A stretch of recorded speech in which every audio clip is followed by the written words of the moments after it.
Ladies and gentlemen, family and friends, welcome to the 13th Annual Dallas Symphony Orchestra League Presentation Ball.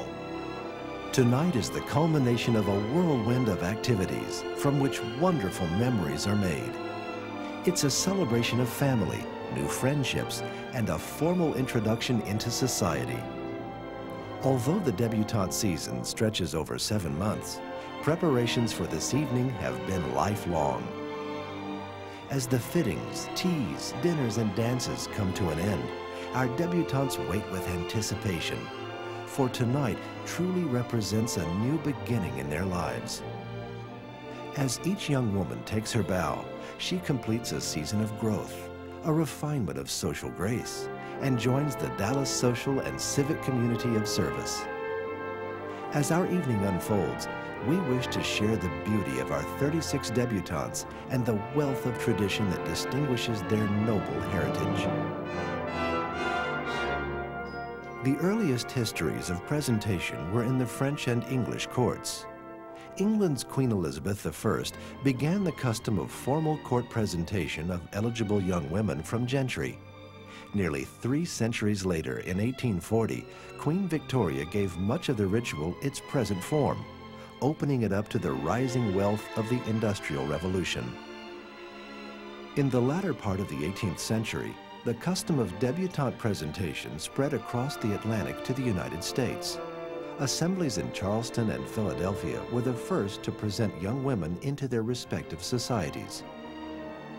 The origins of the debut stemmed from parental desire to formally introduce their daughters to society, indicating that she was ready for the adult world. In time, this coming out party evolved into a dance, primarily for the debutante's friends, eligible bachelors, relatives, and parental peers. The idea was to introduce the young lady to gentlemen among whom she might one day find an appropriate spouse. Its purpose has broadened to include an introduction to the city and its arts community. Early gatherings were relatively small and generally in the home.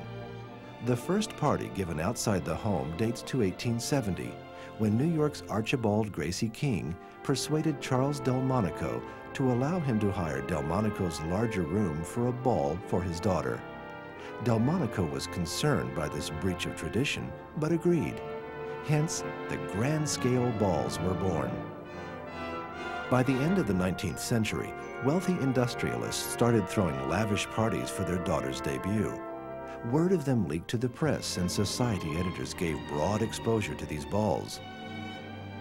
In 1901, 2 debutantes decided to make their ball a benefit for the poor and for the betterment of the city.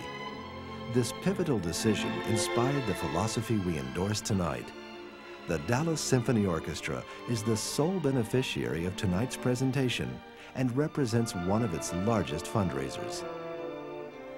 The royal curtsy grew into the classic debutante bow with the additional gesture of lowering the head. The deep full court bow, or the Texas dip as it's commonly known, has a more contemporary heritage.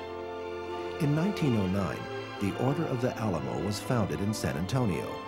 The first presentations done for that society included classic bows stemming from English tradition. To assist the girls, the services of a ballet mistress were secured to add grace to their bows. At that same time, the famed ballerina Anna Pavlova had popularized Swan Lake with its exquisite dying swan. Historians believe this relationship birthed the Texas bow we'll see tonight. Each of this evening's 36 debutantes is an heiress of 4 centuries of grand tradition. With the end of the 20th century, she'll proudly carry the honor of that tradition into the millennium. Ladies and gentlemen, your master of ceremonies this evening, Mr. John Rodgers.